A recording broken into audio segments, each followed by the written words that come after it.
ಬೆಳಿಗ್ಗೆ ಒಬ್ರು ಫೋನ್ ಮಾಡಿದ್ರು ಬೆಂಗಳೂರಿಂದ.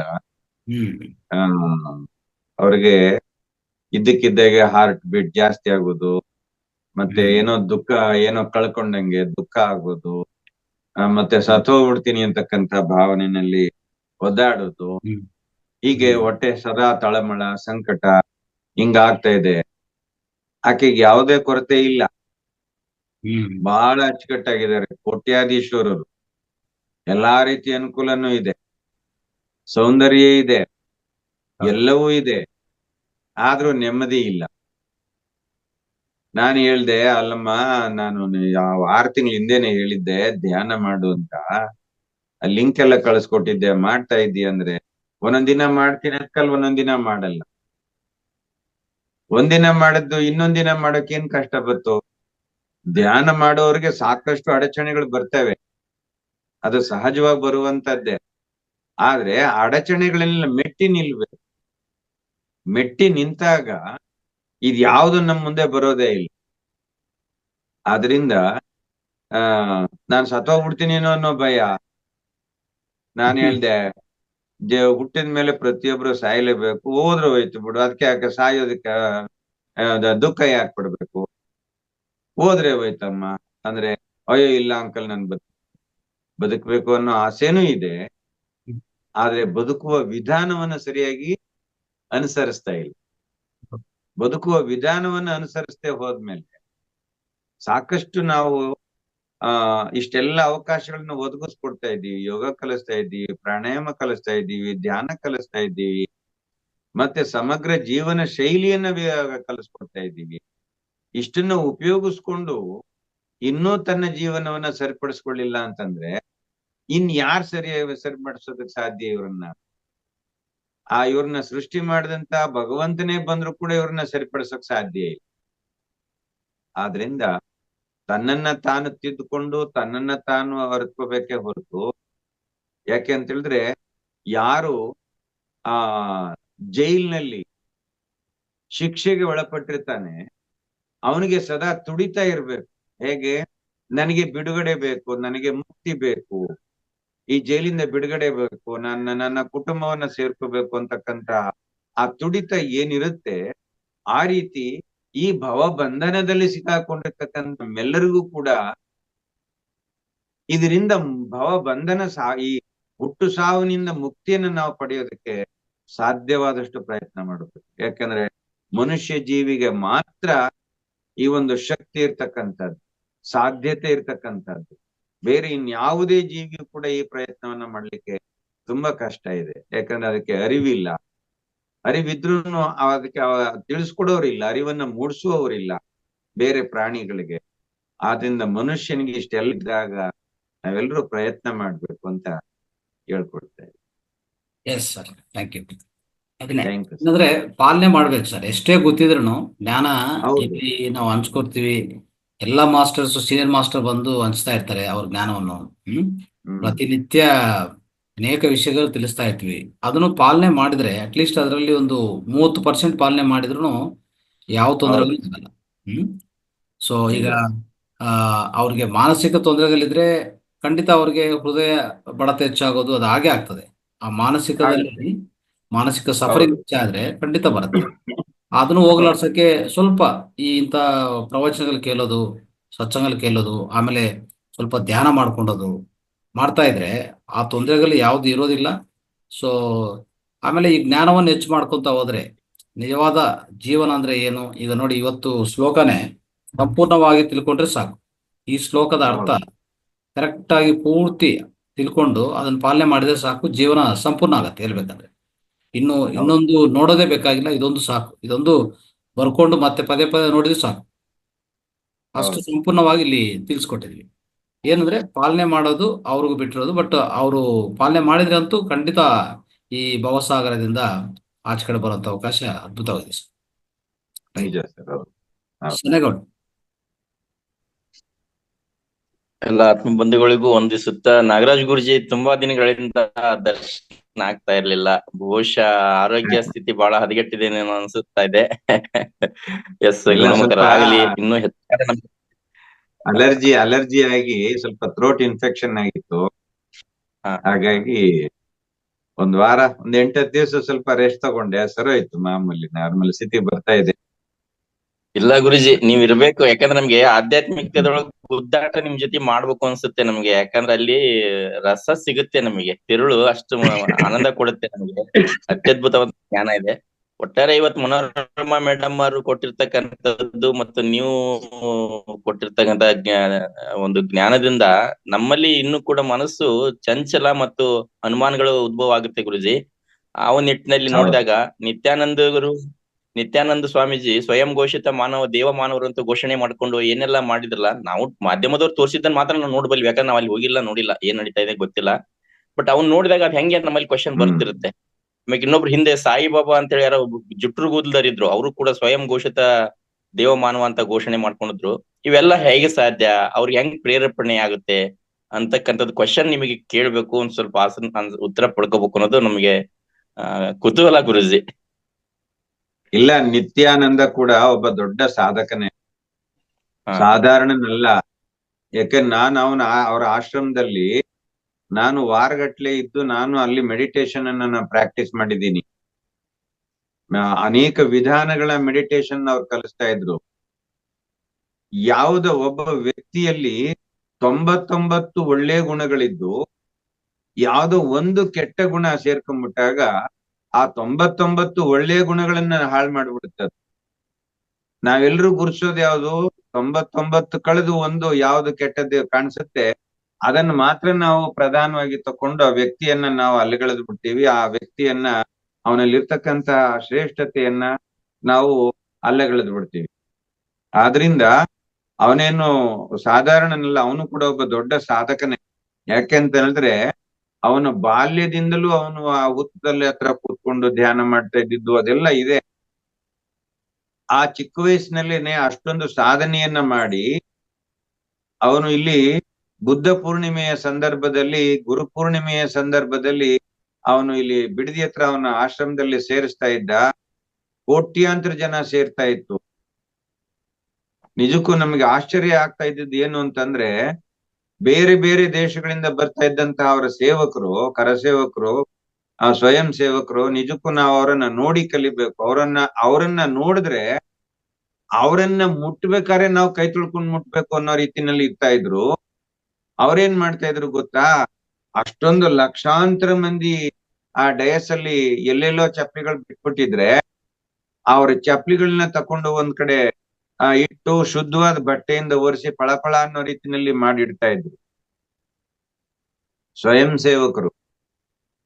ಅವ್ರ ಬಟ್ಟೆ ಅಷ್ಟು ಶುದ್ಧವಾಗಿ ಬೆಳ್ಳಗೆ ಫಳಫಳ ಅಂತ ಹೊಳೆಯೋದು. ಅಂತಂತಹ ಶಿಷ್ಯರನ್ನ ತಗೊಂಡ್ಬಂದು ಇಟ್ಕೊಂಡಿದ್ರು. ಹೀಗೆ ಬೇರೆ ಬೇರೆ ಈಗ ನನ್ನ ಕುಟುಂಬದಲ್ಲಿರ್ತಕ್ಕಂತ ನನ್ನ ಹೆಂಡತಿ ಮಕ್ಕಳನ್ನೇ ನಾನು ಪ್ರೀತಿಯಿಂದ ಮಾಡಕ್ಕಾಗಲ್ಲ. ಅವರಿಂದ ವಿಶ್ವಾಸವನ್ನ ನಾವು ಗಳಿಸೋದ್ರಲ್ಲಿ ನಾವು ಎಷ್ಟೋ ಎಡುತ್ತೀವಿ. ಆದ್ರೆ ಇಡೀ ವಿಶ್ವದಾದ್ಯಂತ ಬೇರೆ ಬೇರೆ ದೇಶದ ಜನರನ್ನ ಆಕರ್ಷಣೆ ಮಾಡಿ, ಅಟ್ರಾಕ್ಟ್ ಮಾಡಿ, ಅವರೆಲ್ಲರೂ ಬಂದು ಇವರನ್ನ ಶಿಷ್ಯರ ಗುರು ಅಂತ ಒಪ್ಕೊಂಡು ಅಂತ ಒಂದು ಸೇವೆಯನ್ನ ಮಾಡ್ಬೇಕು ಅಂತ ಹೇಳಿದ್ರೆ ಸಾಧಾರಣವೇ? ಈಗ್ಲೂ ನೋಡಿ, ಅವನ್ ಬೇರೆ ಯಾವ್ದೋ ಒಂದು ದ್ವೀಪಕ್ಕೆ ಹೋದ, ಅಲ್ಲಿ ಅವನದೇ ಆದಂತ ತನ್ನ ಒಂದು ಹೆಸರಿಟ್ಕೊಂಡ, ಅವನ ತನ್ನದೇ ಆದಂತ ರಾಜ್ಯವನ್ನ ಮಾಡ್ಕೊಂಡಿದ್ದಾನೆ, ಅವನ ನಗರವನ್ನ ಮಾಡ್ಕೊಂಡಿದ್ದಾನೆ, ಮತ್ತೆ ಅವನದೇ ಹಣ ಪ್ರಿಂಟ್ ಮಾಡ್ಕೊಂಡಿದ್ದಾನೆ. ಅವ್ರದೇ ಆದಂತ ಒಂದು ಸ್ವತಂತ್ರವಾದ ಲೋಕದಲ್ಲಿ ತಾನೇ ಶಿವ ಅಂತ ಹೇಳ್ಕೊಂಡು, ಸ್ವಯಂ ಘೋಷಿತ ಶಿವ ಅಂತ ಅನ್ಕೊಂಡು ಅಲ್ಲಿ ಇದ್ದಾನೆ. ಅಲ್ಲೂ ಕೂಡ ಬೇಕು ಕೋಟ್ಯಾಂತರ ಮಂದಿ ಶಿಷ್ಯಂದ್ರಿದ್ದಾರೆ. ಹೀಗಿದ್ದಾಗ ನಾವು ಏನನ್ಬಹುದು, ಒಬ್ಬ ಸಾಧಾರಣ ವ್ಯಕ್ತಿ ಇಷ್ಟೆಲ್ಲ ಮಾಡ್ಲಿಕ್ಕೆ ಸಾಧ್ಯನಾ? ಈಗ ನಾವೇ ನೋಡ್ತಾ ಇದ್ದೀವಿ, ರಂಗನಾಥ್ಜಿಯವರು ಎಷ್ಟೊಂದು ಶ್ರಮ ಪಡ್ತಾ ಇದ್ದಾರೆ. ಇಷ್ಟೆಲ್ಲ ಶ್ರಮ ಪಟ್ಟು ಇಷ್ಟೆಲ್ಲ ನಾವು ಆನ್ಲೈನ್ ಪ್ರಯತ್ನ ಮಾಡಿ ನಮ್ಮಲ್ಲಿ ಆನ್ಲೈನ್ ಎಷ್ಟು ಬರೋರು ಎಷ್ಟು ಜನ? 70 ಜನ 80 ಜನ. ಆಫ್ಲೈನ್ ನಲ್ಲಿ ಬಂದ್ರಪ್ಪ ಈ ತರ ನಾವು ಒಂದು ಫೆಸ್ಟ್ ಮಾಡ್ತಾ ಇದ್ದೀವಿ ಅಂತಂದ್ರೆ ಎಷ್ಟ್ ಜನ ಬರ್ತಾರೆ? ಒಂದ್ 70 ಜನ 80 ಜನ, ಮೀರಿದ್ರೆ ಒಂದ್ 100 ಜನ. ಅಷ್ಟೊಂದು ಜನರನ್ನ ಆತ ಸೇರಿಸ್ತಾನೆ ಅಂತ ಹೇಳಿದ್ರೆ ಕೇವಲ ಒಂದು ಮಾತಿನಲ್ಲಿ ಅವನಲ್ಲಿ ಒಂದು ಪವಿತ್ರತೆ ಇಲ್ವೇ? ನಾವು ವ್ಯಕ್ತಿಯಲ್ಲಿರ್ತಕ್ಕಂಥ ಪಾವಿತ್ರ್ಯವನ್ನು ನಾವು ಗಮನಿಸ್ಬೇಕೇ ಹೊರತು ಅವನಲ್ಲಿರ್ತಕ್ಕಂಥ ಯಾವುದೋ ಅವಗುಣಗಳನ್ನ ನಾವು ಯಾವತ್ತೂ ಎಣಿಸಕ್ ಹೋಗ್ಬಾರ್ದು. ನನಗಂತೂ, ಯಾಕೆ ನಾನು ಕೂಡ ಅವರ ಆಶ್ರಮದಲ್ಲಿ ಅನೇಕ ದಿನಗಳ ಕಾಲ ರೆಸಿಡೆನ್ಷಿಯಲ್ ಕ್ಯಾಂಪ್ ಮಾಡಿದೀವಿ. ನಾವು ಕ್ಯಾಂಪ್ ಮಾಡಿ ಅಲ್ಲೂ ಕೂಡ ನಾವು ಜ್ಞಾನವನ್ನ ಪಡ್ಕೊಂಡಿದ್ದೀವಿ. ಆದ್ರಿಂದ ಅವನ ಬಗ್ಗೆ ನನಗೆ ಯಾವುದೇ ರೀತಿಯ ತಪ್ಪು ಅಭಿಪ್ರಾಯ ನನಗೆ ಖಂಡಿತ ಇಲ್ಲ. ಎಸ್, ನಿಜ ಗುರುಜಿ. ಅಂದ್ರೆ ಇಲ್ಲಿ ನಾವು ಕೆಲವೊಂದು ಕೇಳುವ ವಿಷಯದಲ್ಲಿ ಅಂದ್ರೆ ಏನ್ ಹೇಳ್ತಾರಲ್ಲ, ಪ್ರಸಾರ ಆಗೋ ರೀತಿಯಲ್ಲಿ ಕೆಲವೊಂದಿಷ್ಟು ಲೋಪದೋಷಗಳು ಆಗ್ತಾ ಇದಾವೆ ಅಂತಂದು ಗುರುಜಿ. ಬಟ್ ಅವರ ಲೋಪದೋಷಗಳನ್ನ ಪ್ರಸಾರ ಮಾಡಿದ್ರೆ ವಿನಃ ನಾವು ಹೇಳಿದಿರ್ತಕ್ಕಂಥ ಸತ್ಯಾಸತ್ಯತೆಗಳನ್ನ ಪ್ರಸಾರ ಮಾಡ್ಲಿಲ್ಲ ಅಲ್ಲಿ. ಅಥವಾ ಅವ್ರು ಮಾಡಿದ್ರು ಆ ಟೈಮ್ ನಾವು ಕೇಳೇವಿಲ್ಲ, ಗೊತ್ತಿಲ್ಲ. ಈಗ ಅದು ಅರಿವಿಗೆ ಗುರುಜಿ. ನಿಜ. ಈ ತರ ನೋಡಿದಾಗ, ಯಾಕಂದ್ರೆ ನಾವು ಈ ಭಾರತ ದೇಶ ಸ್ವತಂತ್ರಕ್ಕಾಗಿ ಹೋರಾಟ ಮಾಡಿರ್ತಕ್ಕಂಥ ಮಹಾತ್ಮನೇ ಆಗಿಬಿಟ್ಟಿರ್ತಕ್ಕಂಥ ಮಹಾತ್ಮ ಗಾಂಧೀಜಿಯವ್ರ ಬಗ್ಗೆ ಹೇಳ್ಬೇಕಾದ್ರೆ ನೀವ್ ಹೇಳ್ದಂಗೆ 99.99 ಪಾಯಿಂಟ್ಸ್ ಅವ್ರದ್ದೆಲ್ಲದು ಸತ್ಯತೆ ಆಧ್ಯಾತ್ಮಿಕದ ಮೇಲೆ, ತಳಹದಿ ಮೇಲೆ ನಿಂತಿದೆ ಅವ್ರದ್ದು. ಬಟ್ ಏನೋ ಅವರು ಸ್ತ್ರೀಲೋಲ ಪ್ರಿಯನಾಗಿದ್ದ ಅಂತ ಹೇಳ್ಬಿಟ್ಟು ಕೆಲವೊಂದಿಷ್ಟು ಕೆಲವರು ಆಗದೆ ಇರೋರು, ಅಥವಾ ಏನು ಅವ್ರ ಕಣ್ಣಾರೆ ಕಂಡರಂತೂ ಅಲ್ಲ, ಅದ್ ಯಾಕೆ ವಿಷಯ ಪ್ರಸ್ತಾಪ ಆಗಿ ಗೊತ್ತಿಲ್ಲ, ಹಂಗೂ ಕೂಡ ಇರುತ್ತೆ. ಇದನ್ನೆಲ್ಲ ಅದು ಕಪ್ಪು ಚುಕ್ಕೆ ಅಂತಂದು ಪರಿಗಣಿಸ್ಬೇಕಾಗತ್ತೆ. ಬಟ್ ಒಟ್ಟಾರೆ ನಾವು ತಿಳ್ಕೊಬೇಕಾಯ್ತು, ಸೂಕ್ಷ್ಮಾತಿ ಸೂಕ್ಷ್ಮ ಅಂದ್ರೆ ಮೈಕ್ರೋ ಲೆವೆಲ್ ಅಂತ ಏನ್ ಹೇಳ್ತಾರಲ್ಲ, ಆ ಲೆಕ್ಕದಲ್ಲಿ ನಾವು ಕೆಲವೊಂದು ವಿಷಯಗಳನ್ನ ಗ್ರಹಿಸ್ಬೇಕಾಗತ್ತೆ, ಅರಿವಿಗೆ ತಗೋಬೇಕಾಗತ್ತೆ. ಅದನ್ನ ಕೆಲವೊಂದನ್ನ ಅಲ್ಲೇ ಹತ್ತಿಕ್ಬೇಕಾಗತ್ತೆ. ಪ್ರಸಾರ ಮಾಡಕ್ ಬರೋದಿಲ್ಲ, ಬಾಯಲ್ಲಿದ್ರೂ ಉಚ್ಚಾರಣೆ ಮಾಡಕ್ ಆಗಲ್ಲ ಅಂತಕ್ಕಂತ ಇಷ್ಟೊಂದು ಜ್ಞಾನವನ್ನ ಅರಿವಿಗೆ ಕೊಡ್ತಾ ಇದ್ದೀರಾ ಗುರುಜಿ ತಾವೆಲ್ಲರೂ ಸೇರಿ. ಇಬ್ರು ಗುರು ವರ್ಯರಿಗೆ ನಮ್ ಪೂರ್ಣಿಮಾ ಮೇಡಮ್ ಹೇಳ್ದಂಗೆ ಹಾಡ್ ಕಟ್ಟಿ ದಿನಾ ಒಂದ್ ಹಾಡ್ ಹೇಳಿದ್ರು ಸಾಕಾಗ್ಲಿಕ್ಕಿಲ್ಲ ಅನ್ಸುತ್ತೆ. ಪೂರ್ಣಿಮಾ ಮೇಡಮ್ ದಯಮಾಡಿ ಇದ್ರೆ ಒಂದ್ ಹಾಡ್ ಹೇಳ್ಬಿಡಿ.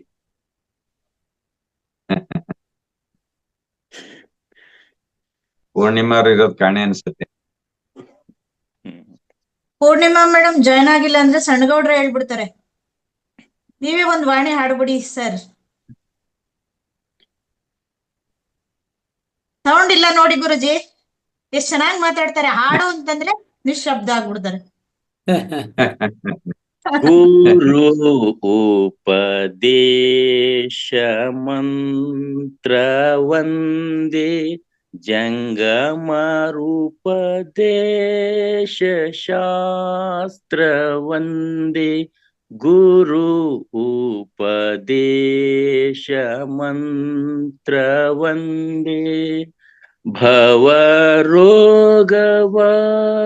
ಕಳೆವ ಪರಿನೋಡ ಕೂಡಲ ಸಂಗಮ ಶರಣರನುಭವ ಮಡಿವಾಳನ ಕಾಯಕದಂತೆ ಕುರು ಉಪದೇಶ ಮಂತ್ರ ವಂದೇ. ಗುರುವಿನ ಉಪದೇಶ ಮಾಡ್ತಾ ಇದ್ರೆ ಅಂತ ಭಯಂಕರವಾದ ರೋಗವನ್ನು ಕೂಡ ಪರಿಹರಿಸಬಹುದು ಅಂತಕ್ಕಂಥದ್ದು ಇದು ವಚನದ ಒಂದು ಸಾರಾಂಶ ಆಗಿತ್ತು. ಇದು ಭಜನೆಯಲ್ಲಿ ಹೇಳ್ತಾ ಇದ್ವಿ, ಬಟ್ ಸುಮಾರು ವರ್ಷಗಳೇ ಕಳೆದಿರೋದ್ರಿಂದ ಮರ್ತೋಗಿರ್ತವೆ ಅದು ಸಾಹಿತ್ಯ. ಗೊತ್ತಿರೋದನ್ನಷ್ಟು ಪ್ರಸಾರ ಮಾಡಿದ್ದೇನೆ. ಅಷ್ಟೊಂದು ರಾಗಬದ್ಧವಾಗಿ ತಪ್ಪಿದೆ. ಅವಾಗೆಲ್ಲ ಚೆನ್ನಾಗಿ ಹಾಡ್ತಿದ್ವಿ, ಸಂಗೀತ ಇರ್ತೈತೆ ಅಲ್ಲಿ. ಎಸ್, ನಿಮಗೆ ಹಿಂಬಾಲಕರು ಇರ್ತದೆ, ನಮಗೆ ಅದನ್ನ ಎರಡೆರಡು ಬಾರಿ ಹೇಳ್ತಾ ಇರ್ಬೇಕಾದ್ರೆ ಟೈಮ್ ಸಿಗ್ತಾ ಇತ್ತು. ಧನ್ಯವಾದಗಳು ಗುರುಜಿ. ಇಲ್ಲೇನಂದ್ರೆ ನೀವು ಹೇಳಿದ್ರಲ್ಲಿ ಗುರುವಿನ ಉಪದೇಶ ಹೇಗಿರುತ್ತೆ, ಮಡಿವಾಳನಂತೆ. ಮಡಿವಾಳನ ಕೆಲಸ ಏನು? ಕೊಳೆ ತುಂಬಿರ್ತಕ್ಕಂತ ಬಟ್ಟೆಯನ್ನ ತೆಗೆದುಕೊಂಡು ಸ್ವಚ್ಛ ಮಾಡಿ ಶುದ್ಧಿ ಮಾಡಿ ಕೊಡ್ತಕ್ಕಂಥದ್ದು.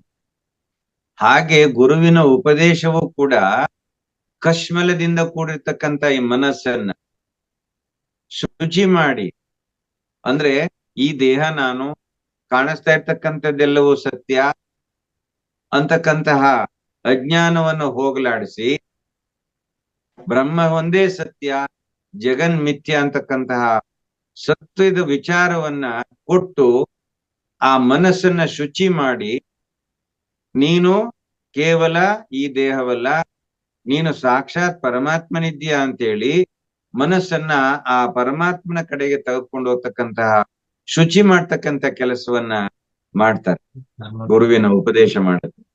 ಆದ್ರಿಂದ ಅದಕ್ಕೆ ಆ ಗುರುವಿನ ಉಪದೇಶಕ್ಕೆ, ಗುರುವಾಣಿಗೆ ಅಷ್ಟೊಂದು ಶಕ್ತಿ ಇದೆ, ಅಷ್ಟೊಂದು ಮಹತ್ವ ಇದೆ. ತುಂಬಾ ನಿಜ ಸಂತೋಷ ಗುರುಜಿ. ಆಯ್ತು ಸಣ್ಣೇಗೌಡ್ರೆ.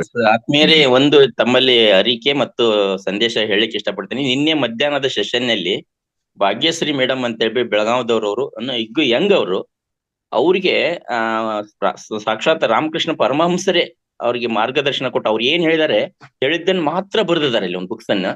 ಆ ಬುಕ್ಸ್ ಅನ್ನ ಬಿಡುಗಡೆ ಆಗಿದೆ ಆಲ್ರೆಡಿ. ದಯವಿಟ್ಟು ಎಲ್ಲರೂ ಕೂಡ ಅದನ್ನ ನಮ್ ಗೀತಾ ನಾಯಕ್ ನಟ್ಟಿ ಮೇಡಮ್ ಅವರಿಗೆ ಫೋನ್ ಮಾಡಿದ್ರೆ ಅಥವಾ ಫೌಂಡೇಶನ್ಗೂ ಕೂಡ ಬುಕ್ಸ್ ಅನ್ನ ಸಪ್ಲೈ ಮಾಡ್ಲಿಕ್ಕೆ ಹೇಳಿದೀವಿ. ಆ ಬುಕ್ಸ್ ತಗೊಂಡು ಎಲ್ಲರೂ ಓದಿ ಮುಂದೆ ಬರ್ತಕ್ಕಂತ ಏನು ಶ್ರಾವಣ ಮಾಸದಲ್ಲಿ ಕಾರ್ಯಗಳು ಬರ್ತಾವಲ್ಲ, ವರಮಹಾಲಕ್ಷ್ಮಿ ಪೂಜೆ ಅಂತ ಬರುತ್ತಲ್ಲ, ಆ ಪೂಜೆಗೆ ಏನು 5 ಜನಕ್ಕೆ ನೀವು ಉಡಿ ತುಂಬತಕ್ಕಂತ ಕೆಲಸ ಮಾಡ್ತಿರಲ್ಲ, ಅವಾಗ ಬಟ್ಲನೋ ವಸ್ತ್ರನೋ ಬೇರೆದನ್ನ ಕೊಡೋದ್ರ ಬಿಟ್ಟು ಆ ಬುಕ್ಸ್ ಅನ್ನೇ ಕೊಟ್ಟು ಜ್ಞಾನವನ್ನ ಪ್ರಸಾರ ಮಾಡ್ತಕ್ಕಂತ ಕೆಲಸ ಮಾಡ್ರಿ ಅಂತ ಹೇಳಿ ನಿನ್ನೆಗೂ ಹೇಳಿದ್ವಿ. ಆ ಒಂದು ಮೆಸೇಜ್ ಅನ್ನು ಕೊಡ್ಲಿಕ್ಕೆ ಇಷ್ಟಪಡ್ತೀನಿ. ಧನ್ಯವಾದಗಳು. ರೈಟ್. ಓಕೆ ಸಣ್ಣೇಗೌಡ್ರೆ, ಇವತ್ತು ಅದ್ಭುತವಾದ ಸತ್ಸಂಗ ಆಯ್ತು. ರೈಟ್. ಓಕೆ ಮಾಸ್ಟರ್ಸ್, ಇನ್ನಿಬ್ರು ಮಾಸ್ಟರ್ಸ್ಗೆ ಅವಕಾಶ ಇದೆ. ಯಾರೆಲ್ಲ ಪ್ರಶ್ನೆ, ಅನಿಸಿಕೆ, ಅಭಿಪ್ರಾಯ ತಗೊಳ್ಬೇಕು ದಯವಿಟ್ಟು ಹ್ಯಾಂಡ್ ರೈಸ್ ಮಾಡಿ, ಕಾರ್ಯಕ್ರಮ ಸಂಪನ್ನ ಮಾಡೋಣ. ಬಸವರಾಜ್ ಅವ್ರ ಕೈ ಎತ್ತಿದ್ರು, ಯಾಕೆ ಹೊರಟೋರು ಅನ್ಸುತ್ತೆ.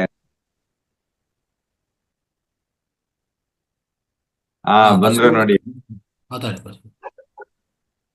ಎಲ್ಲ ನನ್ನ ಆತ್ಮ ಬಂಧುಗಳಿಗೆ ನಮಸ್ಕಾರ.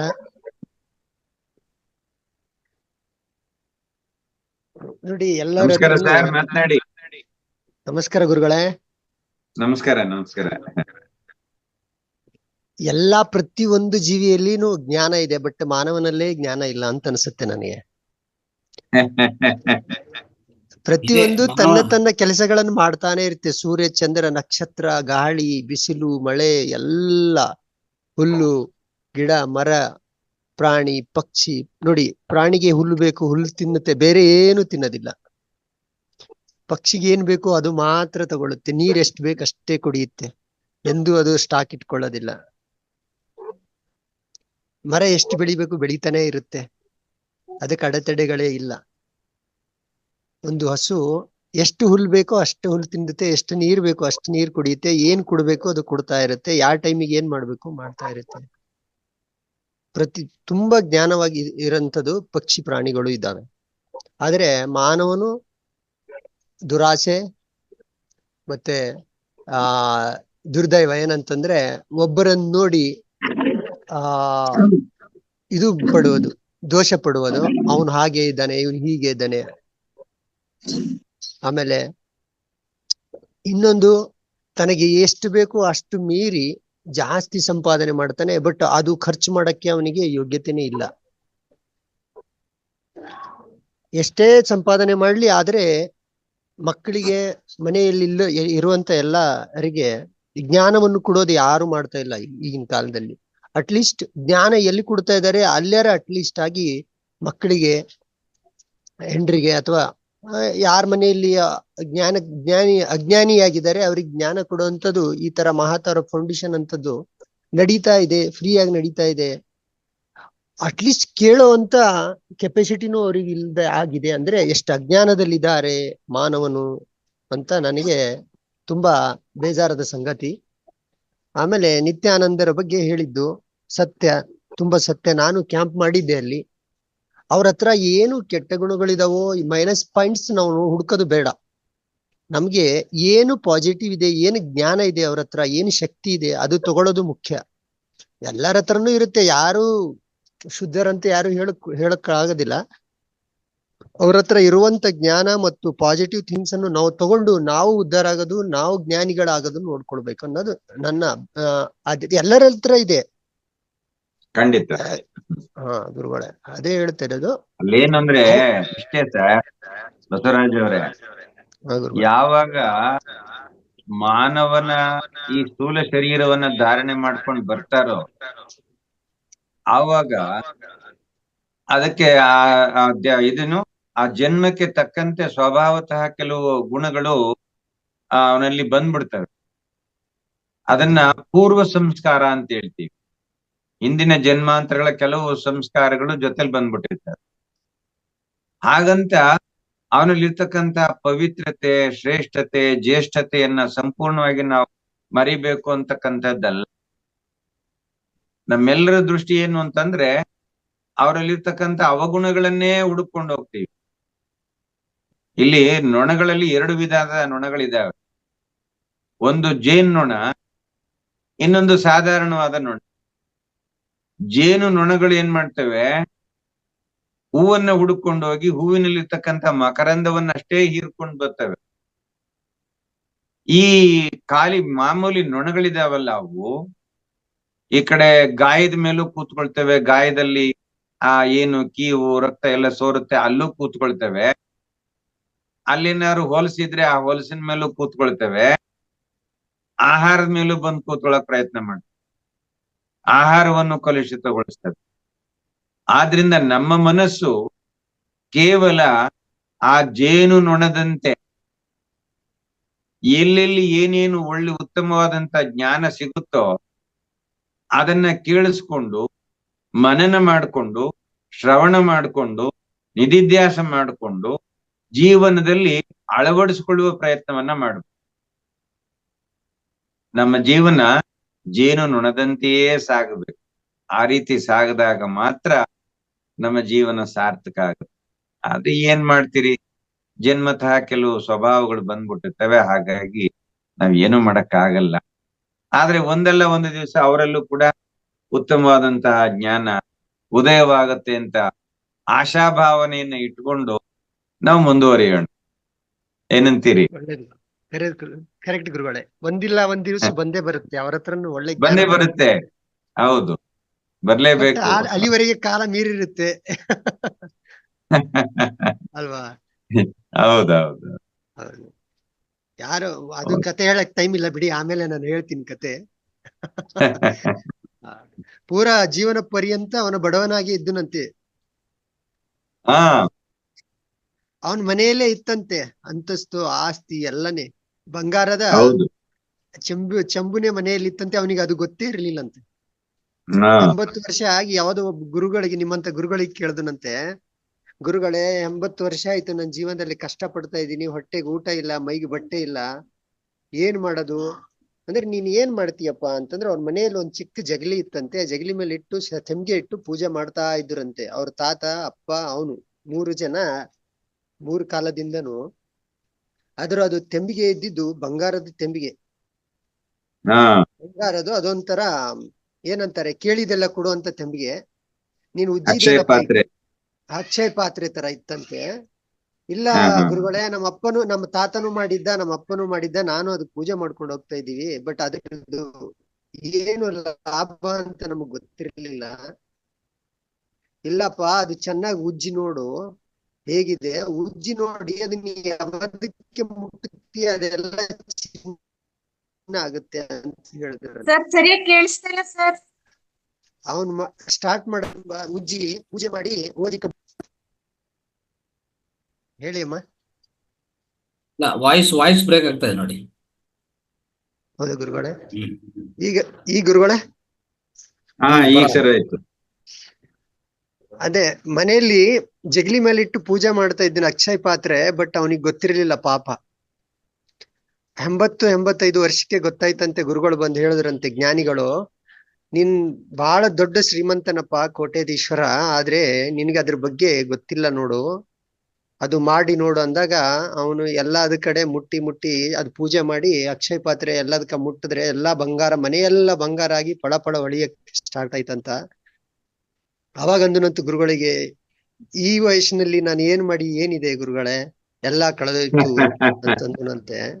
ಹಾಗೆ ಜೀವನದಲ್ಲಿ ಗುರುಗಳನ್ನು ಪಡ್ಕೊಳ್ಳೋದು ಬಹಳ ಮುಖ್ಯ ಇದೆ. ಹೌದೌದು. ಚಿಕ್ಕ ವಯಸ್ಸಿನಲ್ಲಿ ಅಟ್ಲೀಸ್ಟ್ ತಂದೆ ತಾಯಿಗಳು ವಯಸ್ಸಾಗಿ ಅವ್ರಿಗೆ ಗೊತ್ತಾಗಿಲ್ಲ ಅಂದ್ರೆ ಮಕ್ಕಳನ್ನು ಒಳ್ಳೆ ರೀತಿ ಧಾರ್ಮಿಕವಾಗಿ ಸಾಂಸ್ಕೃತಿಕವಾಗಿ ಬೆಳೆಸ್ಬೇಕನ್ನೋದು ನನ್ನ ಆಸೆ. ಇನ್ನೊಂದು ವಿಷಯ ಏನಂದ್ರೆ, ನೋಡಿ, ಬಹಳ ಮನೆಗಳಲ್ಲಿ ನೋಡಿದೀನಿ ನಾನು, ತಂದೆನೋ ಒಂದು ಮನೆಯಲ್ಲಿ ತಂದೆ ಅಥವಾ ತಾಯಿಗಳು ಜ್ಞಾನಿ ಅಥವಾ ಧಾರ್ಮಿಕವಾಗಿ ಮಕ್ಕಳನ್ನು ಬೆಳೆಸ್ಬೇಕಂದ್ರೂ ಅಲ್ಲಿ ಅಡೆತಡೆಗಳು ಬರುತ್ತೆ. ಹೆಂಡತಿ ಆಗಲಿ ಗಂಡನಾಗಲಿ ಅದಕ್ಕೆ ಮುಂದುವರಿಯಕ್ ಬಿಡಲ್ಲ. ಹೌದು. ಆ ಕತ್ತಲೆ ಜೀವನಗಳು ಎಲ್ಲರ ಮನೆಯಲ್ಲಿ ಇದೆ. ಅದನ್ನು ಬಗೆಹರಿಸ್ಬೇಕನ್ನೋದೇ ನಮ್ಮ ಆಸೆ, ಈ ಮಹಾವತಾರದ ಫೌಂಡೇಶನ್ ನ ಆಸೆ. ಪ್ರತಿದಿನ ಏನಂದ್ರೆ ಮೇಯ್ನು ಆ, ಧ್ಯಾನ ಹೆಚ್ಚಾಗಿ ಮಾಡಿದ್ರೇನೆ, ಧ್ಯಾನ ಹೆಚ್ಚಾಗಿ ಮಾಡಿ ಈ ಜ್ಞಾನ ಸ್ವಲ್ಪ ಸ್ವಲ್ಪ ತಿಳ್ಕೊಂತ ಹೋಗ್ಬೇಕು. ಈ ಧ್ಯಾನ ಹೆಚ್ಚಾಗಿ ಮಾಡಿಲ್ಲ ಅಂದ್ರೆ ನಾವು ಈಗೆಲ್ಲ ಡಿಸ್ಕಸ್ ಮಾಡ್ತಾ ಇದೀವಲ್ಲ, ಎಷ್ಟೇ ಈ ಗುಣಗಳಾಗ್ಲಿ ಅವು ಚೇಂಜ್ ಆಗಲ್ಲ. ಓಕೆ, ನಮ್ಮಲ್ಲಿ ಇರುವಂತ ಆಲ್ಸೈಡ್ ವರ್ಗಗಳು, ಈ ವ್ಯಾಮೋಹ ಇವೆಲ್ಲ ಇದೆಯಲ್ಲ, ಇವೆಲ್ಲ ತುಂಬಾ ಹಾಗೆ ಇರ್ತವೆ, ಅವೆಲ್ಲ ಚೇಂಜ್ ಆಗಲ್ಲ. ಧ್ಯಾನ ಮಾಡಿದ್ರೆ ಮಾತ್ರ, ಹೆಚ್ಚು ಧ್ಯಾನ ಮಾಡಿದ್ರೆ ಅವರಲ್ಲಿ ಅಂತರ ಪರಿವರ್ತನೆ ನೀವು ಹೇಳೋದು ಬೇಕಾಗಿಲ್ಲ. ಎಷ್ಟೇ ಈಗ ಜ್ಞಾನ ತಿಳ್ಕೊಂಡದ್ದು ಒಂದು, ಅದು ಪರೋಕ್ಷವಾಗಿ ಸಹಾಯ ಆಗ್ತಾ ಇರ್ತದೆ. ಆದ್ರೆ ಧ್ಯಾನ ಮಾಡುವಾಗ ಆ ನಿಜ ಸ್ಥಿತಿ ಗೊತ್ತಾಗತ್ತೆ ನೋಡಿ, ಅಷ್ಟುವರೆಗಂತೂ ಚೇಂಜ್ ಆಗಲ್ಲ, ಅಷ್ಟು ಈಸಿಯಾಗಿ ಚೇಂಜ್ ಆಗಲ್ಲ. ಯಾಕಂದ್ರೆ ನಾವು ನಾನೇನಂತ ಗೊತ್ತಾಗೋದೇ ಧ್ಯಾನ ಮಾಡಿದಾಗ. ಹೌದು, ನಾವು ನೋಡ್ತಾ ಇರ್ತೀವಲ್ಲ, ಈಗ ಇಷ್ಟೆಲ್ಲ ಕೇಳಿಸ್ಕೊಂತಾರಲ್ಲ. ಫಾರ್ ಎಕ್ಸಾಂಪಲ್, ಒಂದು ಕಾರ್ಯಕ್ರಮ ನಡೀತಾ ಇದೆ, ದೇನಿಕೆ ಕೊಡಿ ಅಂದ್ರೆ ಒಂದು 10 ಜನ ಕೊಟ್ಟಿರ್ತಾರೆ, ಮಿಕ್ಕಿದು 50-60 ಜನ ಸುಮ್ಮನೆ ನೋಡ್ತಾ ಇರ್ತಾರೆ ಅಷ್ಟೇ. ಏನ್ ಪ್ರಾಬ್ಲಮ್ ಅಂದ್ರೆ, ಅವ್ರಿಗೂ ಕೊಟ್ಟಿದ್ರೆ ಏನು, ಕೊಟ್ಟಿದ್ರೆ ಅದೊಂದು ಒಳ್ಳೆ ಸೇವೆ ಆಗತ್ತೆ, ಕೊಡ್ಬೇಕಂತ ಮನಸ್ಸು ಬರಲ್ಲ. ನಮ್ಮ ಅವ್ರ ಬ್ಯಾಂಕಲ್ಲಿ ತಪ್ಪುಗಳನ್ನು ಅರಿವಾಗುವುದು ಕೂಡ ಧ್ಯಾನದಿಂದನೇ. ಅದೇ ನಾನು ಧ್ಯಾನ ಹೇಳ್ತಾ ಮತ್ತು ಧ್ಯಾನದಿಂದನೇ ಹಾ. ನಮ್ಮ ತಪ್ಪುಗಳು ಅರಿವಾಗ್ತಾ ಇದೆ. ಎಸ್, ಆಮೇಲೆ ಬೇರೆಯವರನ್ನು ನಾವು ಸಜೆಸ್ಟ್ ಮಾಡಕ್ಕೂ ಕೂಡ ಧ್ಯಾನ ಮಾಡಿದಾಗ ಮಾತ್ರ. ಅಷ್ಟೇ. ಆಂತರಿಕ ಪರಿವರ್ತನೆ ಅನ್ನೋದು ಧ್ಯಾನದಿಂದ ಸಾಧ್ಯ ಅಷ್ಟೇ. ಮಿಕ್ಕಿದು ಎಷ್ಟೇ ನೀವು ಸ್ವಾಧ್ಯಾಯ ಮಾಡಿ ಇವೆಲ್ಲ ಏನಂದ್ರೆ ಸಪೋರ್ಟ್ ಅಷ್ಟೇ. ಅದು ಸ್ವಲ್ಪ ಪರೋಕ್ಷ ಜ್ಞಾನ ಅಲ್ವಾ, ಸ್ವಲ್ಪ ಸಪೋರ್ಟ್ ಸಿಗತ್ತೆ ನಿಮ್ಗೆ. ಆ ದಾರಿಯಲ್ಲಿ ಸಾಗಕ್ಕೆ, ಆ ದಾರಿಯಲ್ಲಿ ಮುಂದುವರ್ಸಕ್ಕೆ ಸ್ವಲ್ಪ ಸಹಾಯ ಆಗ್ತಾ ಇರ್ತದೆ. ಆದ್ರೆ ಧ್ಯಾನ ಮಾಡಿಲ್ಲ ಅಂದ್ರೆ ಆಂತರಿಕ ಪರಿವರ್ತನೆ ಬರೋದಿಲ್ಲ. ಈಗ ನೋಡ್ತಾ ಇದ್ದೀವಿ, ಇವತ್ತು ನಾವು ತಿಳ್ಕೊಂಡಿದ್ವಿ ಇವತ್ತು ಶ್ಲೋಕದಿಂದ, ಈ ಆತ್ಮ ಜ್ಞಾನಿಗಳು, ಸ್ಥಿತಪ್ರಜ್ಞೆಗಳು ಇವೆಲ್ಲ ಎಲ್ಲಿರ್ತಾರೆ? ಆತ್ಮ ಸಾಮ್ರಾಜ್ಯದಲ್ಲೇ ಹೋಗಲಾಡಿಸ್ತಾ ಇರ್ತಾರೆ. ಅಂದ್ರೆ ಅಲ್ಲಿ ಓಡಾಡ್ತಾ ಇರ್ತಾರೆ, ಹೆಚ್ಚು ಆತ್ಮ ಸಾಮ್ರಾಜ್ಯದಲ್ಲೇ ಇರ್ತಾರೆ. ಈ ಭೌತಿಕ ಸಾಮ್ರಾಜ್ಯ, ಭೌತಿಕ ವಿಷಯಗಳು, ಭೌತಿಕ ಏನೇ ಅವಶ್ಯಕತೆಗಳು ಜಾಸ್ತಿ ಕೇರೆ ಮಾಡೋದಿಲ್ಲ. ಆದ್ರೂ ಅವ್ರು ಆನಂದವಾಗೇ ಇರ್ತಾರೆ. ನೀವು ಹೋಗಿ ನೋಡಿ, ಒಂದು ಅವಧೂತ ಹತ್ರನೋ ಇಲ್ಲ ಒಂದು ಜ್ಞಾನಿ ಹತ್ರನೋ ಕೂತ್ಕೊಂಡು ನೋಡಿ, ಅವರು ಆನಂದ ಲೋಕದಲ್ಲಿ ಇರ್ತಾರೆ. ಏನಪ್ಪಾ ಇವ್ರ ಹತ್ರ ಒಂದು ಗೋಶಿ ಇದೆ, ಅಲ್ಲಿ ಕೂತ್ಕೊಂಡಾಗೆ ಏನೋ ಒಂದು ಮರ ಕೆಳಗಡೆ ಕೂತ್ಕೊಂಡಿರ್ತಾನೆ.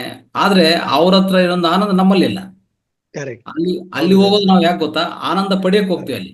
ಸ್ವಾಮೀಜಿ, ಏನೋ ಕಷ್ಟ ಬಂದಿದೆ, ನಮ್ಮ ಮನೆಯಲ್ಲಿ ನಮ್ಮ ಮಗಳಿಗೆ ಮದುವೆ ಆಗ್ತಾ ಇಲ್ಲ, ನನ್ನ ಮಗನಿಗೆ ಏನೋ ಒಂದು ಸೀಟ್ ಬೇಕಾಗಿದೆ. ನೀವು ಎಲ್ಲಿ ಹೋಗಿ ಕೇಳ್ತಾ ಇದ್ರಿ? ನೀವು ಹೋಗಿ ಕೇಳ್ತಾ ಇದ್ರೆ ಅವ್ರೇನೋ ಒಂದು ಕಾಲೇಜ್ ಓನರ, ಇಲ್ಲ ಅಂದ್ರೆ ಅವ್ರೇನಾದ್ರು ದೊಡ್ಡ ಕಂಪನಿ ಅಧಿಪತಿಯ? ಏನು ಇಲ್ಲ, ಒಂದು ಗೋಶಿ ಇಟ್ಕೊಂಡು ಕೂತ್ಕೊಂಡಿದ್ದೇನೆ. ಅವ್ರ ಹತ್ರ ಹೋಗಿ ನೀವು ಕೇಳ್ತಾ ಇದ್ರೆ ಅರ್ಥ ಮಾಡ್ಕೊಳ್ಳಿ. ಅಲ್ಲೇ ಮ್ಯಾಜಿಕ್ ಇರೋದು ಗುರುಗಳೇ. ಅರ್ಥ ಆಯ್ತಲ್ಲ? ಅಂದ್ರೆ ಬಟ್ ಆ ರೀತಿಯಲ್ಲಿ ತಯಾರಾಗಿ ಅಂದ್ರೆ ಯಾರು ತಯಾರಾಗಿ ಇಂಟ್ರೆಸ್ಟ್ ಇಲ್ಲ. ಇಲ್ಲ ಇಲ್ಲ, ಇರೋದೇ ಎಲ್ಲ ಇಲ್ಲ. ಸಿಗುತ್ತೆ ಆದ್ರೂ. ಅರ್ಥ ಆಯ್ತಾ? ಈಗ ಆಧಾರ್ ಫೌಂಡೇಶನ್ ಇಷ್ಟೆಲ್ಲ ಮಾಡ್ತಾ ಇದೆ ಅಂದ್ರೆ ನಾನೇನು ಕೋಟೀಶ್ವರ ಅಲ್ಲ ನಾನು. ಅರ್ಥ ಆಯ್ತಾ? ನನ್ನಲ್ಲಿ ಏನಿದೆ ಅಂದ್ರೆ ನನ್ನ ಹತ್ರ ಏನಿದೆ ಎಲ್ಲ ಹಂಚ್ಬೇಕಂತಾನೆ ಉದ್ದೇಶ ಇದೆ ನನಗೆ ಅಷ್ಟೇ. ಅಂದ್ರೆ ನನ್ನ ಹತ್ರ ಏನಿದೆಯೋ ಈ ಸಮಾಜಕ್ಕೆ, ಈ ಮಾನವ ಕುಲಕ್ಕೆ, ಈ ವಿಶ್ವಕ್ಕೆ ಏನೇನು ಸಾಧ್ಯವಾಗುತ್ತೆ ಅದೆಲ್ಲ ಮಾಡ್ಬೇಕು ಅಂತ ಆ ನಿಟ್ಟಲ್ಲಿ ನಾವು ಮಾಡ್ಕೊಂಡು ಹೋಗ್ತಾ ಇದ್ವಿ. ಇಲ್ಲೇ ನಮ್ಮ ಹತ್ರ ಯಾವುದೋ ತಂದೆ ತಾಯಿ ಕೊಟ್ಟೋದು ಇಲ್ಲ, ನಾವೊಂದು ದೊಡ್ಡ ಸಾಮ್ರಾಜ್ಯದಿಂದ ನಾನು ಅನಿಸ್ತಾ ಇಲ್ಲ. ಒಂದು ಅರಮನೆ ಇಟ್ಕೊಂಡು ಅದರಲ್ಲಿ ಏನೋ ದೊಡ್ಡ ಒಡವೆಯಲ್ಲಿ ಇಟ್ಕೊಂಡು ಏನೂ ಇಲ್ಲ, ಶೂನ್ಯವೇ. ಅಂದ್ರೆ ಎಲ್ಲಾದು ಸೇರಿಸ್ಕೊಂಡ್ರೆ ಶೂನ್ಯ ಅಷ್ಟೇ. ಅವತ್ತು ನಡೀತಾ ಇರ್ತದೆ. ಯಾವ ರೀತಿಯಲ್ಲಿ ನಡೀತದೆ?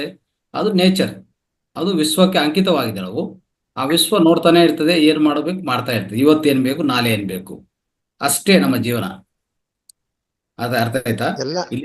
ಎಲ್ಲ ಮಹಾನ್ ಜ್ಞಾನಿಗಳು ಮತ್ತೆ ದೊಡ್ಡ ದೊಡ್ಡ ಮಹಾನರು ಕೂಡ ಯಾರ ಹತ್ರನೂ ಆಸ್ತಿವಂತರು ಯಾರಿಲ್ಲ. ಅವ್ರ ಹತ್ರ ಅಂತರಾತ್ಮದ ಆಸ್ತಿನೇ ಜಾಸ್ತಿ ಇರೋದು, ಜ್ಞಾನದ ಆಸ್ತಿನೇ ಜಾಸ್ತಿ ಇರೋದು. ಆ ಜ್ಞಾನವನ್ನು ಹಂಚೋದೇ ಅವ್ರ ಕೆಲಸ. ಗುರುಗಳೇ, ಇಲ್ಲಿ ಏನಾಗ್ತಾ ಇದೆ, ನಾವು ಇಲ್ಲಿ ಇಷ್ಟು ಜನ ಅಟೆಂಡ್ ಆಗ್ತಾರೆ. ಇಲ್ಲಿ 43 ಇಲ್ಲ 70-80 ಅಟೆಂಡ್ ಆಗ್ತಾರೆ. ಎಲ್ಲ ಧ್ಯಾನ ಮಾಡ್ತಾರೆ, ಇನ್ನು ವ್ಯಕ್ತಿವಾಗಿ ಧ್ಯಾನ ಮಾಡ್ತಾನೆ ಇರ್ತಾರೆ, ಜ್ಞಾನ ತಿಳ್ಕೊತಾರೆ. ಈ ವ್ಯಾಮೋಹ ಅಂದ್ರೆ ಏನು ಎಲ್ಲ ಅರ್ಥ ಆಗತ್ತೆ. ಆದ್ರೆ ಅದನ್ನ ಅವ್ರು ಬಿಡಕ್ಕೆ, ವ್ಯಾಮೋಹ ಅಂದ್ರೆ ತಿಳ್ಕೊಳೋದಲ್ಲ, ಫಸ್ಟ್ ಆ ತಿಳ್ಕೊಂಡಿರೋದು ಎಷ್ಟು ಪಾಲನೆ ಮಾಡಿದ್ವಿ, ಎಷ್ಟು ನಾವು ಬಿಡಕ್ಕೆ ರೆಡಿ ಇದೀವಿ. ವ್ಯಾಮೋಹ ಅಂದ್ರೆ ಅದು ಆಸ್ತಿ ಪಾಸ್ತಿ ಆಗ್ಬೋದು, ಇಲ್ಲ ಸಂಪದ ಆಗ್ಬೋದು, ಮಕ್ಕಳಾಗ್ಬೋದು, ಇನ್ನೊಂದು ಯಾವುದೇ ಒಂದು ವಿಷಯದ ಮೇಲೆ ಹೆಚ್ಚು ವ್ಯಾಮೋಹ ಇಟ್ಕೊಂಡಿರ್ತೀವಲ್ಲ, ಅದು ಸ್ವಲ್ಪ ಲೂಸ್ ಮಾಡ್ಕೋಬೇಕು, ಸ್ವಲ್ಪ ಆಚೆ ಕಡೆ ಬರ್ಬೇಕಂತ ಅದನ್ನು ಪಾಲನೆ ಮಾಡಿ ಪ್ರಯತ್ನ ಮಾಡ್ಬೇಕು. ಅದು ಮಾಡೋದಿಲ್ಲ. ತಿಳ್ಕೊಂತಾರೆ, ಎಷ್ಟೋ ಜ್ಞಾನ ತಿಳ್ಕೊಂತಾರೆ, but what is the use? ನೀವು ಪಾಲನೆ ಮಾಡ್ಲಿಂದ ಪಾಲನೆ ಮಾಡ್ಬೇಕು. ಕರೆಕ್ಟ್. ಈಗ ಈ ರೀತಿಯಲ್ಲಿ ಈ ತರ ವೇದಿಕೆಗಳು ಎಷ್ಟೋ ಕೆಲಸ ಮಾಡ್ತಾ ಇದೆ. ಅಲ್ಲಿ ಹೋಗಿ ಅವ್ರಿಗೆ ಧನ ಸಹಾಯ ಮಾಡಿ. ನಿಮ್ಮಲ್ಲಿ ಉದಾಹರಣೆಗೆ ನೀವೊಂದು ವ್ಯಕ್ತಿ, ನಿಮ್ಮ ಆಲ್ರೆಡಿ ಈಗಾಗಲೇ ಎಲ್ಲ ನೀವು ನೋಡ್ಕೊಂಡು ಬಂದಿದ್ರಿ, 50-60 ವರ್ಷ ಆಯ್ತು, ಎಲ್ಲ ಸಂಪಾದನೆ ಮಾಡಿದ್ರಿ, ಮಕ್ಕಳಿದ್ದಾರೆ, ಅವರೆಲ್ಲ ಅವ್ರ ಪಾಡ ಅವರು ಸೆಟ್ಲ್ ಆಗಿದ್ದಾರೆ. ಈಗೇನು ನಿಮ್ಮ ಹತ್ರ ಎಷ್ಟಿದೆ? ಒಂದು ಎಷ್ಟೋ ಕೋಟ್ಯಾಂತರ ರೂಪಾಯಿ ಇದೆ ಅಂತ ಇಟ್ಕೊಳ್ಳಿ. ಅಟ್ಲೀಸ್ಟ್ 1 ಲಕ್ಷ ತಗೊಂಡೋಗಿ ಒಂದು ಒಳ್ಳೆ ಕೆಲಸಕ್ಕೆ ಕೊಡಕ್ ಸಾಧ್ಯವಿದೆಯಾ? ಆ ಮನಸ್ಸು ನನ್ನ ಹತ್ರ ಇದೆಯಾ? ಇಲ್ಲ. ಇದು ಬೇಕಂದ್ರೆ ಚೆಕ್ ಮಾಡ್ಕೊಳ್ಳಿ. ಇಲ್ಲ ಬಹಳ ಜನ ಇದ್ದಾರೆ ಗುರುಗಳೇ, ನೋಡ್ತೀನಿ ನಾನು. ಗುರುಜಿ ಇದೆ ಗುರುಜಿ, ಸಾರಿ ಗುರುಜಿ, ಮಧ್ಯ ಮಾತಾಡ್ತಾ ಇದ್ದೀನಿ. ಒಂದು ಎರಡಲ್ಲ, ಇರೋದೇ ಅಂತದೆ ಈಗ. ಆದ್ರೆ ನಮ್ಗೆ ಜ್ಞಾನ ಬೇಕು, ಧ್ಯಾನ ಬೇಕು, ಮಾಡ್ತಾನೆ ಇರ್ತಾರೆ. ಇಲ್ಲ, ಲಾಸ್ಟ್ ನಾನು ಒಂದ್ 15 ದಿವಸ ಹಿಂದ್ಗಡೆ ಒಬ್ರು ಬಹಳ ಶ್ರೀಮಂತರು, ದಿವಸನೇ ಕೋಟಿ ಗಂಟ್ಲೆ ಸಂಪಾದನೆ ಮಾಡ್ತಾರೆ ಅವರು.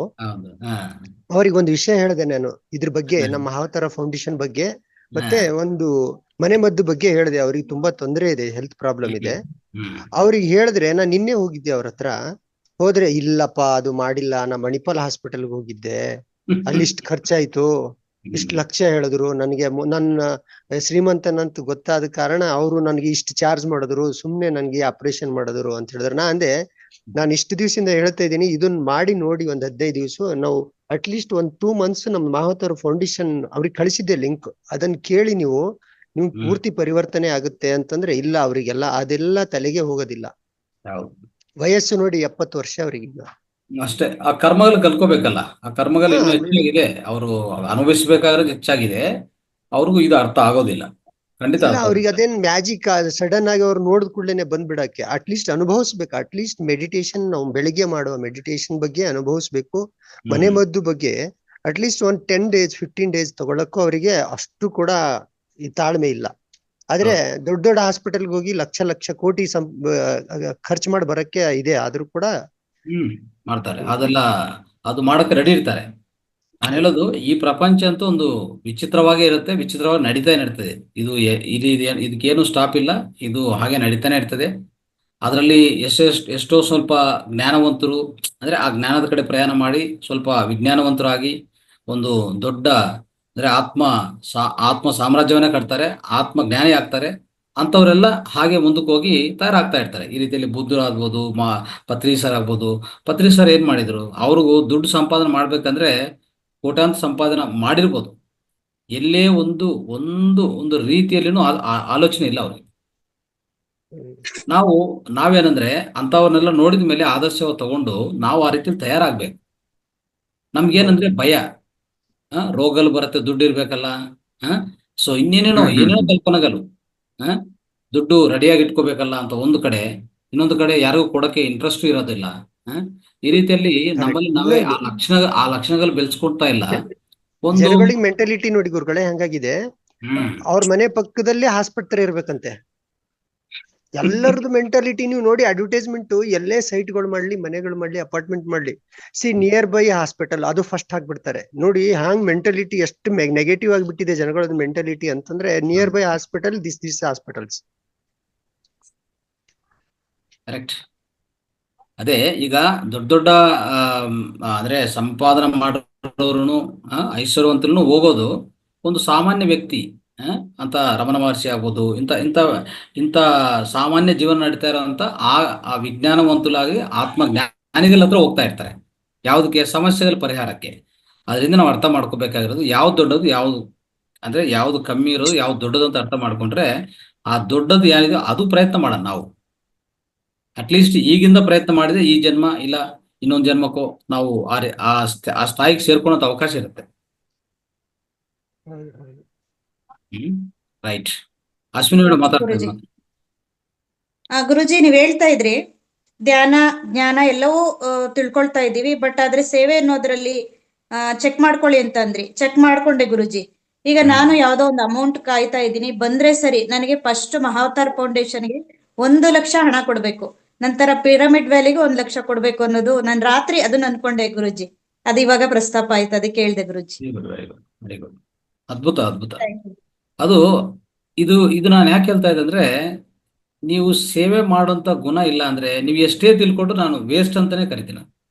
ಇದು ಸುಣ್ಣ ಅಂತ ಹೇಳ್ತಾರೆ ನೋಡಿ, 0. ಅದು ಮಾತ್ರ ನಾನು ಖಂಡಿತ ಹೇಳ್ತೀನಿ.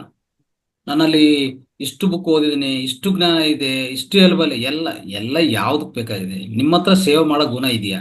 ಇನ್ನೊಬ್ರಿಗೆ ನಿಸ್ವಾರ್ಥ ಸೇವೆ ಮಾಡೋ ಗುಣ ಇದೆಯಾ? ಇಲ್ಲ ಅಂತಂದ್ರೆ ಅದೆಲ್ಲ ಬಿಟ್ಬಿಡಿ, ವೇಸ್ಟ್ ಅದು. ಒಂದೇ ಮಾತಲ್ಲಿ ಹೇಳ್ಬೋದು. ಮೇ ಬಿ ಎಲ್ಲಾ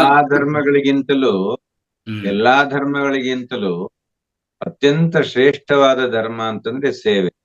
ಕರೆಕ್ಟ್. ಸೇವಾ ಹಿ ಪರಮೋ ಧರ್ಮ ಅಂತ ಹೇಳ್ತಾರೆ. ಹ್ಮ್. ಆದ್ರಿಂದ ಸೇವೆ ಅಂತಕ್ಕಂಥದ್ದನ್ನ ಒಂದು ಯಜ್ಞದೋಪಾದಿಯಲ್ಲಿ ಮಾಡ್ತಾ, ಆ ಯಜ್ಞದಲ್ಲಿ ಈ ದೇಹವನ್ನ ಹೇಗೆ ನಾವು ಸಮಿತ್ತುಗಳನ್ನ ಸುಡ್ತೀವೋ ಹಾಗೆ ನಮ್ಮಲ್ಲಿರ್ತಕ್ಕಂತಹ ಕಾಮ, ಕ್ರೋಧ, ಲೋಭ, ಮೋಹ, ಮದ, ಮಾತ್ಸರ್ಯ, ಹಾಗೆ ಈ ಆಸೆ, ಅಹಂಕಾರ, ಮಮಕಾರ ಇವೆಲ್ಲವನ್ನ ನಾವು ಸೇವೆ ಮಾಡುವ ಸಂದರ್ಭದಲ್ಲಿ ಸುಟ್ಟು ಹಾಕ್ಬೇಕು. ಸೇವೆಯನ್ನ ಮಾಡಕ್ ಹೋದಾಗ ಅವೆಲ್ಲ ತನ್ನಷ್ಟಕ್ಕೆ ತಾನೇ ಸುಟ್ಟು ಹೋಗ್ತವೆ. ನಾವೇನದನ್ನ ಅಗ್ನಿಕುಂಡಕ್ಕೆ ಹಾಕ್ಬೇಕಾದ ಅವಶ್ಯಕತೆ ಇಲ್ಲ. ಸೇವೆ ಹೊಟ್ಟೆಲ್ ಸೇವೆ ಮಾಡ್ಬೇಕಷ್ಟೆ. ಹೌದು. ಅದು ಯಾವ ಸೇವೆ ಇರ್ಬೇಕು? ನಿಸ್ವಾರ್ಥವಾದ ಸೇವೆ ಇರ್ಬೇಕು. ಕರೆಕ್ಟ್. ನನಗೆ ಇಷ್ಟು ಕೊಟ್ರೆ ನಿನಗೆ ಇಷ್ಟು ಕೊಡ್ತೀನಿ, ದೇವ್ರೆ ನನ್ಗೊಂದ್ 2 ಲಕ್ಷ ಲಾಟ್ರಿ ಓಡಿಸಿದ್ರೆ ನಾನ್ ನಿನಗೊಂದ್ 50,000 ಕೊಡ್ತೀನಿ, ಇದಲ್ಲ. ನನ್ನ ಹತ್ರ ಈಗ ಏನಿದೆ ಅದನ್ನ ನಾನು ದಾನ ಮಾಡ್ಬೇಕು. ಅದನ್ನ ಕೊಡುವುದರ ಮೂಲಕ ನಾನು ಸೇವೆ ಮಾಡುವಂತ ಸಿದ್ಧತೆ, ಇದಕ್ಕೆ ಮಾನಸಿಕ ಸ್ಥಿತಿಗೆ ಬರ್ಬೇಕು ನಾವು. ಅದು ನಿಜವಾದ ಸೇವೆ. ಅಟ್ಲೀಸ್ಟ್ ಅವ್ರ ಹತ್ರ ಅವ್ರಿಗೆ ಏನ್ ಬೇಕೋ ಇಟ್ಕೊಂಡು ಇನ್ನು ಮಿಕ್ಕಿರೋದು ಕೊಡ್ಬೋದು. ಎಲ್ಲ ಕೊಡ್ಬೇಕಂತನೇನಿಲ್ಲ. ನಿಮ್ಗೆ ಇಲ್ಲ. ನಿಮ್ ಸಂರಕ್ಷಣೆಗೋಸ್ಕರ ಸ್ವಲ್ಪ ಇಟ್ಕೊಂಡು ಮಿಕ್ಕಿದು ಯಾವ್ದು ಸಹಾಯ ಆಗತ್ತೆ. ಅದು ದನ ಆಗ್ಲಿ, ಜ್ಞಾನ ಆಗ್ಲಿ, ದನ ಆಗ್ಲಿ, ಇನ್ನೊಂದು ಯಾವುದೇ ಆಗ್ಲಿ. ಈಗ ಸ್ವಲ್ಪ ಜನಕ್ಕೆ ಸಮಯ ಇದೆ, ಇನ್ನೊಬ್ರ ಹತ್ರ ಹೋಗಿ ಅವ್ರ ಹತ್ರ ಒಳ್ಳೆ ಮಾತುಗಳು ಹೇಳಕ್ಕೆ, ಅವ್ರಿಗೇನಾದ್ರೂ ಫಿಸಿಕಲ್ ಸೇವೆ ಮಾಡಕ್ಕೂ ಅವ್ರಿಗೆ ಸಮಯ ಇದ್ರೆ ಆ ಸಮಯವನ್ನು ಆ ರೀತಿಯಲ್ಲಿ ಕೊಡ್ಬೇಕಾಗತ್ತೆ. ದನ ಆಗಿದ್ರೆ ಆ ರೀತಿಯಲ್ಲಿ ಉಪಯೋಗಿಸ್ಕೋಬೇಕು. ತನ್ನ ಮನಸ್ಸಲ್ಲಿ ಯಾವ್ದು ಮಾಡಿದ್ರು ಒಳ್ಳೇದೇ, ಬಟ್ ಮಾಡೋಂತ ಗುಣ ಇರ್ಬೇಕು ಸರ್. ಹೌದೌದು. ಈ ಪರಿವರ್ತನೆ, ಈ ಧ್ಯಾನ ಜ್ಞಾನದ ಈ ಎರಡಿಂದ ಮಾಡೋಂತ ಬರಬೇಕಾಗಂತ ಪರಿವರ್ತನೆ ಕೊನೆಯದಕ್ಕೆ ಪತ್ರಿ ಸರ್ ಹೇಳ್ತಾ ಇರ್ತಾರೆ, ಸೇವಾ ಮಾಡೋದು ಅನ್ನೋದು ತುಂಬಾ ಅತ್ಯುತ್ತಮವಾದದ್ದು. ಆ ಸೇವೆನೇ ಫೈನಲ್ ಆಗಿ ನೀವು ಎಷ್ಟೇ ಜ್ಞಾನೋದಯ ಪಟ್ಟಿದ್ರು ನೀವು ಸೇವೆ ಮಾಡಿಲ್ಲ ಅಂದ್ರೆ ಸೇವೆ ಮಾಡಕ್ಕೆ ಮತ್ತೆ ಬರ್ಬೇಕಂತ ಹೇಳ್ತಾರೆ. ಹೌದು, ಇನ್ನೊಂದು ಜನ್ಮ ತಗೊಂಡು ಮತ್ತೆ ಬರ್ಲೇಬೇಕು ನೀವು ಅಂತ ಎಷ್ಟೋ ಸಲ ಹೇಳಿದ್ದಾರೆ. ನಿಜ. ಸೊ ಧ್ಯಾನ, ಸ್ವಾಧ್ಯಾಯ, ಸಜ್ಜನ ಸಂಗತಿ ಮಾಡ್ಕೊಂಡ್ರೆ ನಾವು ಬೆಳವಣಿಗೆ ಆಗ್ತೀವಿ, ಒಂದು ಆತ್ಮಜ್ಞಾನಿ ಆಗ್ತೀವಿ, ಒಂದು ಬ್ರಹ್ಮರ್ಷಿ ಆಗ್ತೀವಿ ಖಂಡಿತ. ಬಟ್ ಆದ್ರೆ ನೀವು ಸೇವೆ ಮಾಡಿಲ್ಲ ಅಂದ್ರೆ ಸೊ ನಿಮ್ಗೂ ಆ ಅತ್ಯುನ್ನತ ಸ್ಥಿತಿ ಸಿಗೋದಿಲ್ಲ, ಮತ್ತೆ ಬರ್ಲೇಬೇಕು ಅಂತ ಹೇಳ್ತಾ ಇರ್ತಾರೆ. ಅದಕ್ಕೂ ಇರೋದ್ರಲ್ಲಿ ಆದಷ್ಟು ಪ್ರಯತ್ನ ಮಾಡಿ ಸೇವನ್ನು ನಾವು ಕಂಟಿನ್ಯೂ ಮಾಡ್ಬೇಕಾಗತ್ತೆ. ರೈಟ್. ಎಸ್.